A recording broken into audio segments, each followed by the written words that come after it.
اگر آپ overseas Pakistanis میری مدد نہ کرتے ہیں. اور اس پہلے تو دھمکی کے اوپر وہ ورڈ جنرل مشرف نے اپنی کتاب میں لکھا ہے کہ اس نے ان کا آرمیٹریج ان کا کوئی جو بھی تھا اس نے دھمکی دی کہ we will bomb you into stone age. Pressure نہیں لے سکا, ایک دھمکی میں ملک کو شامل کروا دیا اس جنگ میں, اور پھر ہم گرتے ہی گئے, ڈیمانڈز ان کی بڑھتی گئیں.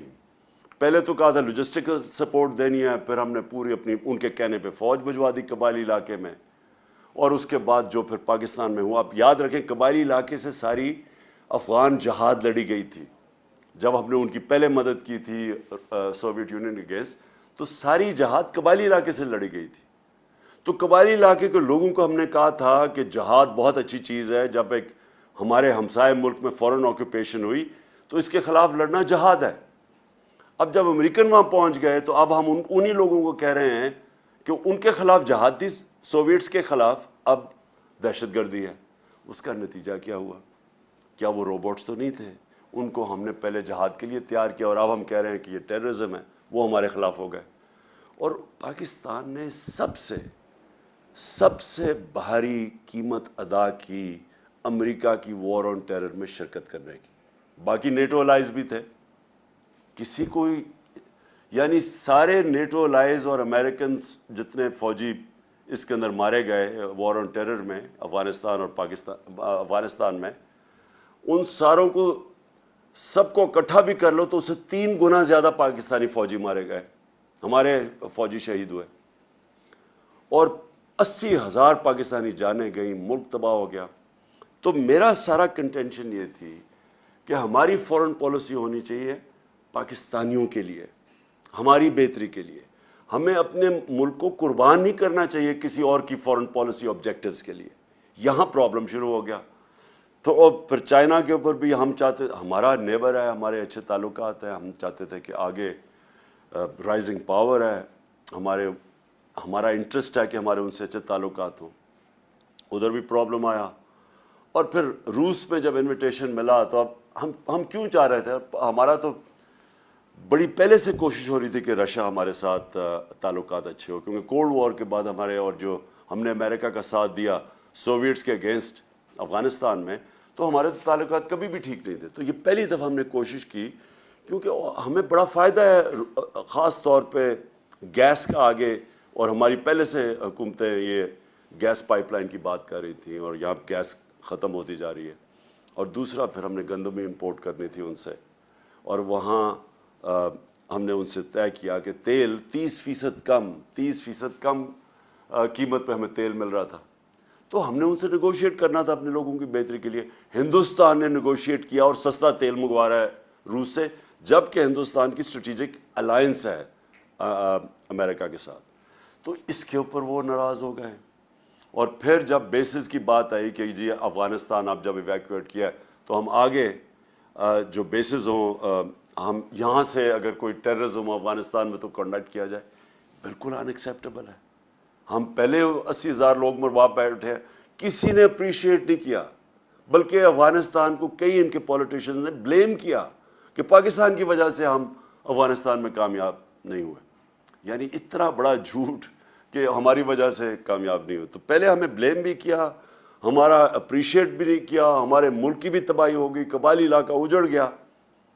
اور اب کہہ رہے ہیں کہ پھر سے ہمیں بیسس. تو میں نے تو کبھی نہیں ماننا تھا. ادھر سے پرابلم شروع ہوئے, اور اس کے بعد وہاں سے یہ سازش تیار ہوئی.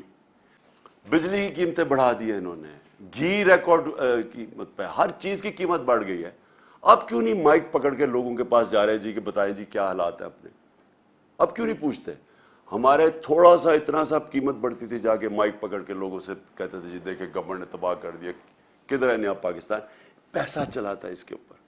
یہ پیسہ چلایا تھا ہماری گورنمنٹ کو ڈیگریڈ کرنے کے لیے, اور بالکل یہ مصدق سے انہوں نے کیا. پھر انہوں نے پیسہ چلایا اس کی اپنی پولیٹیکل پارٹی کے پولیٹیشنز پہ, جو ہمارے پہ پیسہ پہ, یہ سندھ ہاؤس میں جو نیلام گھر بنا ہوا تھا, پیسہ چلا تھا ان کے اوپر. پھر انہوں نے ڈیمونسٹریشنز کروائیں جو اپوزیشن پارٹیز تھی. یہ سارا جب مصدق کو گرایا تھا,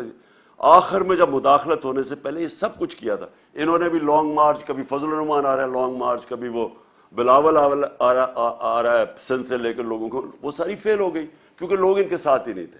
آخر میں انہوں نے ہمارے پاس یہ جو کیا، اور میں جو آپ سے اوورسیز پاکستانیز آپ سے جو میں نے امید لگائی ہے وہ یہ کہ آپ نے اپنے پولیٹیشنز کو، کیونکہ اگر کسی کو بھی وہاں انہوں نے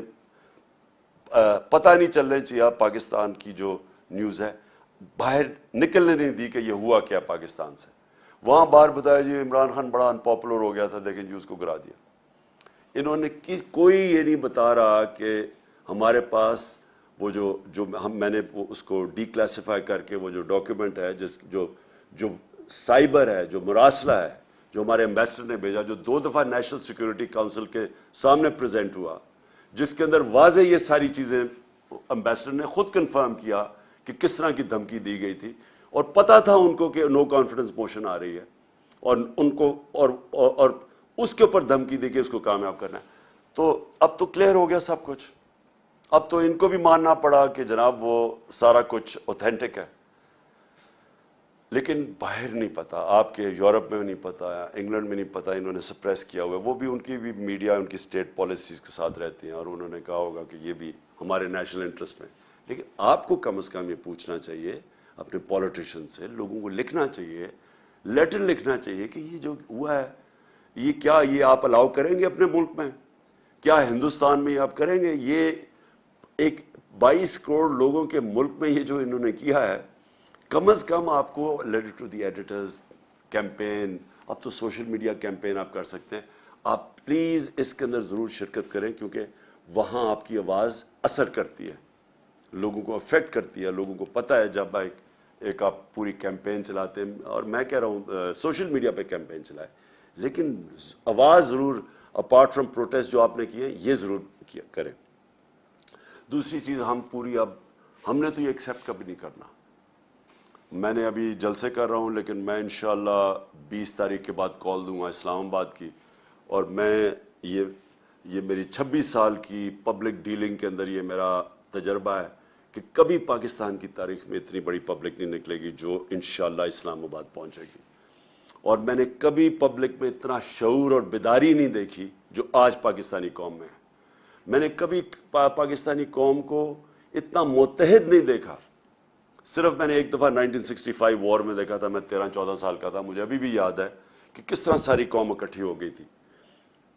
اس کے بعد یہ پہلی دفعہ میں نے دیکھا کہ ساری قوم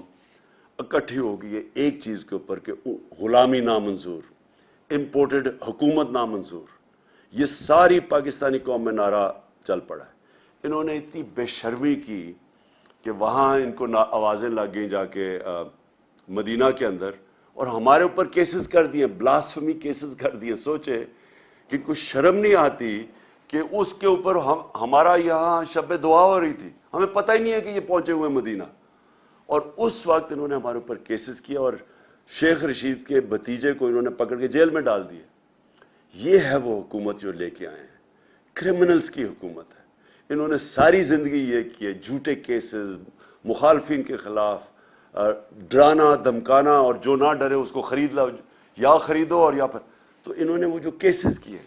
میری ایک کنٹینشن ہے کہ دنیا کے کسی حصے میں جدھر پاکستانی ہے، یہ حکومت کے لوگ چلیں، ان کو 2 نعرے لگیں گے ہر جگہ، غدار اور چور، کہیں بھی یہ چلے جائیں، کیونکہ اس وقت قوم میں کنسنسس ہو چکا ہے اس چیز کا، اور اس لیے میں نے صرف میں لوگوں کو ایک پرامن احتجاج ہوگا ہمارا اسلام آباد میں، ہم کبھی نہیں چاہتے کہ کسی قسم کا انتشار ہو، بلکہ ہم فیملیز کو بھی بلا رہے ہیں، ہم چاہ رہے ہیں سب اس میں شرکت کریں اس احتجاج میں، اور صرف لوگوں کے سامنے، قوم کے سامنے، انٹرنیشنل میڈیا کے سامنے، اور یہ جو غدار ہیں ان کے سامنے اور اداروں کے سامنے، پبلک کا ان کو پتہ چلے کہ یہ قوم کھڑی کدھر ہے، تاکہ ان کو پبلک کا زور پتہ چلے کہ اس وقت قوم کدھر کھڑی ہے۔ جو میرا پاکستان کی ساری زندگی کا تجربہ وہ یہ کہ ہماری جو اشرفیہ ہے، ہماری جو رولنگ ایلیٹ ہے، وہ بدقسمتی سے کرپٹ بھی ہے، سافٹ بھی ہے، غلام بھی ہے، وہ سمجھتے ہیں کہ جناب امریکہ کے بغیر ہم گزارا نہیں کر سکتے، ہم نے تو کبھی نہیں کہا کہ امریکہ کے خلاف ہو، ہم نے تو کبھی اینٹی امریکن بات نہیں کی، لیکن ہم نے یہ کہا ہے کہ غلامی نامنظور، ہم دوستی کرنا چاہتے ہیں، غلامی نہیں کرنا چاہتے، اور یہ ساری قوم کی آواز ہے آج، کیونکہ قوم ہماری مضبوط ہے۔ جب بھی آپ پاکستانی قوم کو ٹیسٹ کریں گے، زلزلہ آیا میں نے خود دیکھا، سارے لوگوں نے شرکت کی۔ جب سیلاب آیا تھا، وہ اتنا بڑا پاکستان میں تباہی مچی تھی اس کی، ہر پاکستانی نے مدد کی تھی، باہر بیٹھے اندر بیٹھے، یعنی ہمارے میں ہمیں جب آزمایا جاتا ہے قوم کو، قوم کھڑی ہو جاتی ہے۔ اوپر ہمارے بدقسمتی سے چیری بلاسم بوٹ پالش بیٹھے ہوئے ہیں، جن میں نہ کوئی خودداری ہے، پیسے کی بت کی پوجا کرنے والے ہیں، پیسے ان کے باہر پڑے ہوئے ہیں، چوری کر کے پیسہ باہر۔ آج ان کے جو بھی لنڈن جانتا ہے، سب سے مہنگے علاقے میں شریف خاندان کے گھر ہیں، ایک ایویڈنس نہیں دے سکتے کہ پیسہ کدھر سے آیا۔ اس لیے بیٹے باہر بھاگ گئے، کیونکہ بیٹوں سے جب پوچھنا تھا کہ بتائیں یہ آپ، ایک بیٹا 9 ارب کے گھر میں رہتا ہے اور دوسرا اربوں روپے کی جو پراپرٹیز ان کی اور جو مے فیئر کی ہے، بتا ہی نہیں سکتے کہ کدھر سے پیسہ آیا، کیونکہ چوری کا پیسہ ہے۔ آج تک پوچھتے رہے ان سے کہ وہ پینما پیپرز کے انکشاف کے بعد کہ بتائیں مریم کے نام پہ 4 بڑے بڑے محلات ہیں آپ کے مے فیئر میں، پیسہ کدھر سے آیا؟ ایک پیپر نہیں یہ بتا سکے پیسہ کدھر سے آیا، نہ یہ بتا سکتے ہیں کیونکہ چوری کا پیسہ ہے۔ اس لیے یہ جو لوگ باہر بیٹھے ہوئے ہیں، یہ کبھی بھی اس ملک کے لیے سٹینڈ نہیں لے سکتے۔ ان کو پتہ ہے کہ کبھی بھی منی لانڈرنگ پہ ان کو پکڑ سکتے ہیں۔ جس طرح روس کے جو اولیگارکس ہیں، جو بڑے بزنس مین ہیں، ان کو آپ مغرب کے اندر ان کی پراپرٹیز ضبط کر رہے ہیں، ان کو پکڑ رہے ہیں، اسی طرح جب بھی وہ چاہے ان چوروں کو پکڑ سکتے ہیں۔ اس لیے کنٹرولبل ہے، یہ کبھی ملک کے لیے سٹینڈ نہیں لیں گے، اور اس لیے بھی یہ موومنٹ کا کامیاب ہونا بہت ضروری ہے۔ تو میں آخر میں آپ سب کو جو پیغام دینا چاہتا ہوں وہ یہ کہ آپ نے اسی طرح مظاہرے کرنے ہیں، آپ نے جو آپ کے علاقوں میں پبلک ریپریزنٹیٹیوز ہیں ان کو آپ نے ضرور خط لکھنا ہے، پٹیشن کرنی ہے، سوشل میڈیا کیمپین کرنی ہے، اور پھر آپ نے جو ہمارا وہ ہے جو ہمارا اکاؤنٹ ہے نامنظور.com، جو ہماری ویب سائٹ آئی، اس کے اوپر آپ نے سب نے اس میں کنٹریبیوٹ کرنا ہے، کیونکہ ہم اب پوری کیمپین چلائیں گے اپنی سارے پاکستان میں، اور اس کیمپین کے لیے ہمیں اوورسیز پاکستانیز کی بڑی ہیلپ چاہیے ہوتی ہے، کیونکہ آپ کی کنٹریبیوشن، تھوڑی سی کنٹریبیوشن یہاں ہمیں بڑا فائدہ پہنچاتی ہے۔ اس میں ضرور آپ نے کنٹریبیوٹ کرنا ہے، اور انشاءاللہ وقت یہ ثابت کرے گا کہ یہ جو پاکستان میں ایک ڈیفائننگ مومنٹ ہے، اور یہ وہ ایک لمحہ ہے پاکستان میں جب یہ قوم بالکل آزاد ہو جائے گی اس طرح کے چوروں سے، ڈاکوؤں سے، غداروں سے، اور یہ پھر جو میں خواب دیکھتا تھا نیا پاکستان کا، انشاءاللہ اس خواب کی طرف ہم نکل جائیں گے۔ پاکستان زندہ باد۔